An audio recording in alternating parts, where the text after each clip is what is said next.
Hello and welcome to this week's lecture on social class.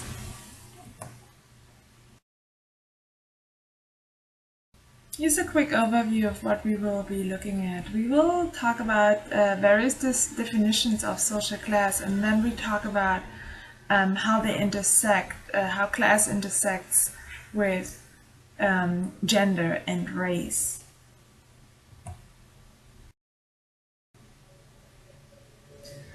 So I just want to give you a very basic idea of how sociologists nowadays think about social class.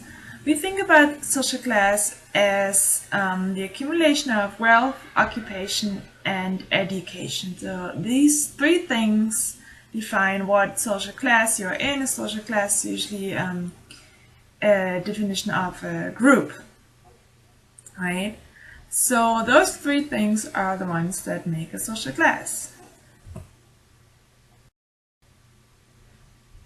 Classical definitions of social class have mainly been provided by Karl Marx and Max Weber. So I'm using the German pronunciation since both are German. So Karl Marx again and Max Weber.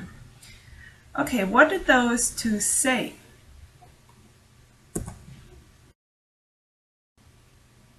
So here's Karl Marx, right? He did his work in the beginning of the middle of the 19th century when industrialization started and kind of modern capitalism was just about to take off.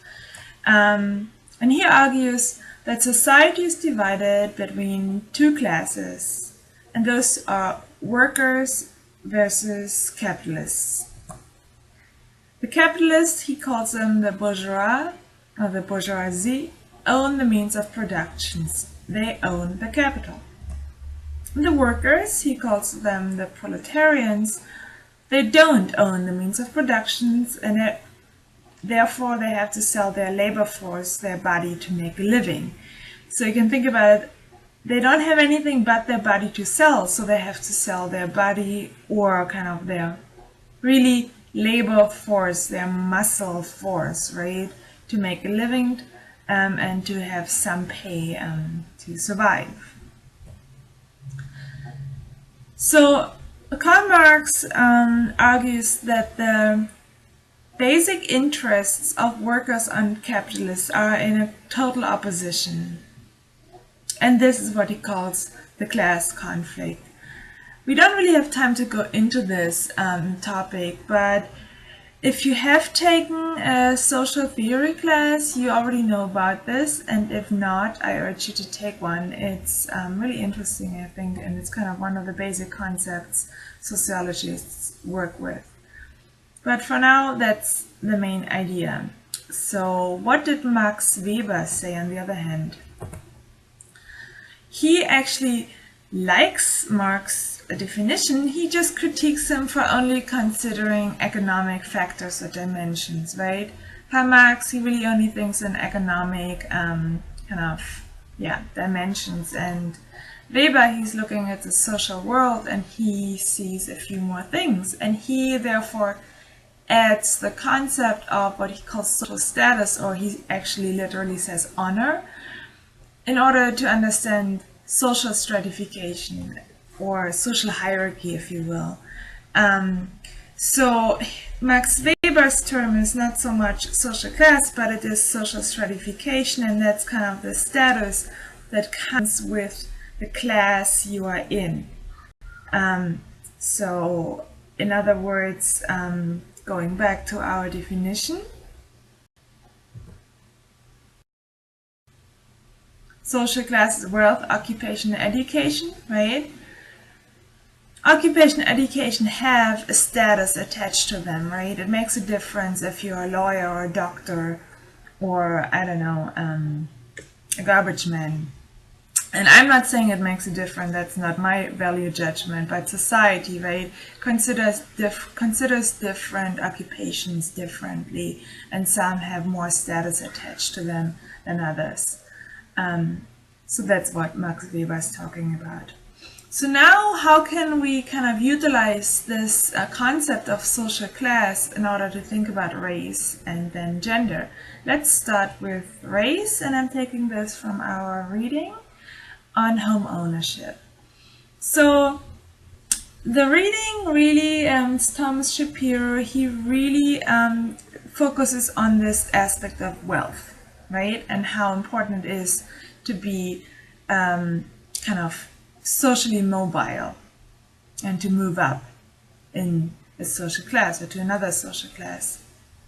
And he says that wealth is the total value of a family's financial resources minus all debts. Okay, so what the emphasis he makes is that wealth is not just the income you have, right, the paycheck you get.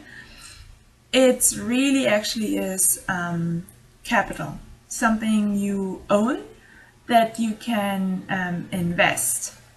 So, and he cites the societal functions of wealth from the study, and he says, well, on the one hand, it is a safety net, and it is capital, right? Going back really to Marx's definition of the fact that there are those two classes, and one class owns the means of production as opposed to just making a living week to week or month to month, right? And that's exactly where Shapiro comes in, and he says, yes, wealth is important because it doesn't only give you a safety net, but also allows you to make future investments, right?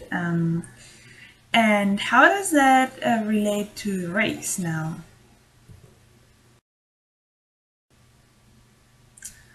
So, well, he says, if you think about it, in the United States, home ownership is one of the most important pipelines to wealth, right? You have a house, you buy a house, your house increases in value, or at least it hopefully remains the same, and so you have accumulated capital, right?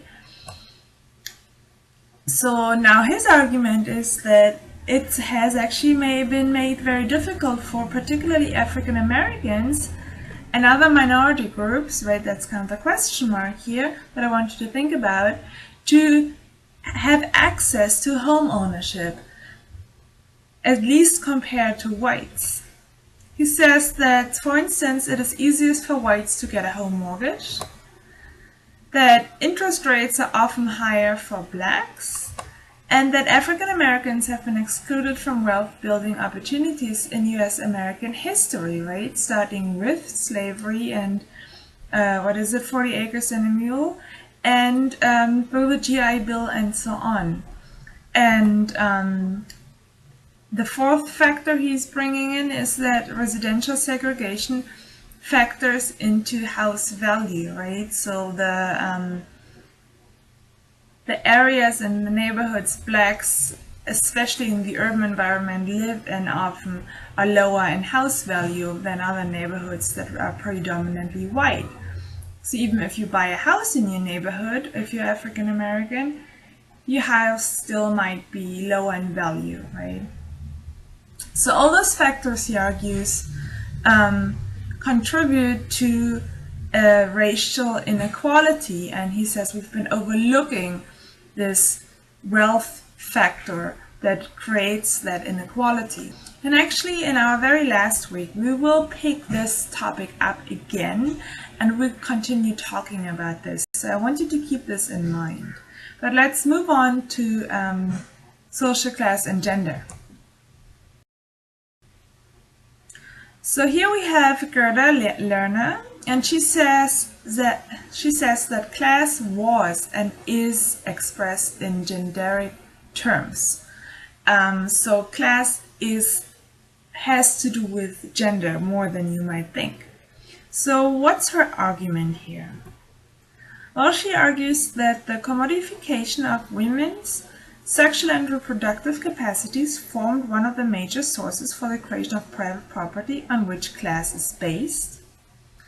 So she says that patriarchy and the commodification of the women's abilities to bear children has been used to create private property and wealth.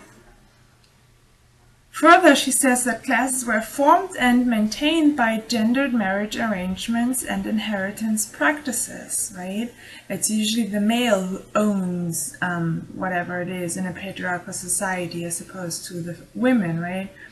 And that has, you could argue, is slowly changing, but it's been true for a very, very long time. And then similarly to what's going on with social class and race, right? Wealth is something that's accumulated historically as opposed to just happening in one generation or in a couple of generations, right? So she makes the argument that gender is something that contributes to class difference. And her third point kind of sums it up, and she says that class has historically always been different for men and women, and that class, and this is one thing I really want you to take away from this, that class describes multi-layered locations, relations, and experiences differing according to sex, race, nationality, and stage in the life cycle. So here she argues that actually it's not only sex or gender, it's also race, nationality, and what age you're in that defines your class.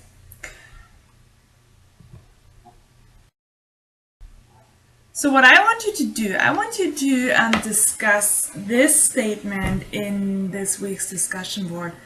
And I want you to think, okay, what does she mean by that? And I want you to think of an example that either supports or rejects her argument. And I want you to make sure you explain why your example supports or rejects her argument using this week's readings, either her Gerda Lerner's reading, Thomas Shapiro reading, or the third reading I assigned. And really think about why your example, whichever you provide, supports or rejects what she says.